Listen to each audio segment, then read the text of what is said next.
In today's video, I'm going to teach you how to permanently delete a Loom video.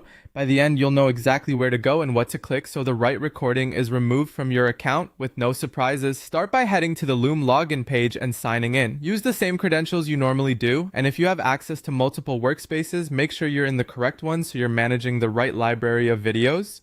Once you're in, you'll land on your dashboard. From here, open the section labeled My Videos. This is your personal library, and it's where you'll find all the recordings you've created or own. Take a moment to scan the titles and thumbnails so you're certain you've identified the exact video you want to remove. If you have many recordings, it can help to glance at the date and duration to confirm you've got the right one. When you're ready, click the video you want to delete.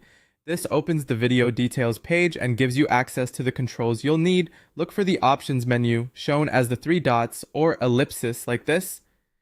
Depending on your view, you might see those three dots on the video card in your library or in the upper corner once the video is open. Either way, the menu is the same. Click the three dots to open the options, then choose Delete Video. Loom will ask you to confirm, which is an important safeguard against removing the wrong file. Read the prompt carefully, and when you're completely sure, confirm the deletion. As soon as you confirm, the video is removed from your account and its shared link will no longer work for viewers. If the recording was embedded or shared elsewhere, those links will stop providing access. A couple of quick tips while you're here. Before you delete, double check any places you may have shared the video so you're aware of what will become inaccessible.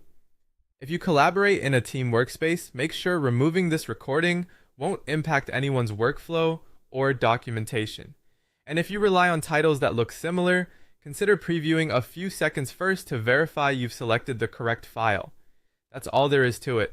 Sign in, go to your dashboard, open My Videos, select the recording, click the three dots, choose Delete Video, and confirm. Keeping your library tidy not only saves space, but also makes it easier to find the recordings that truly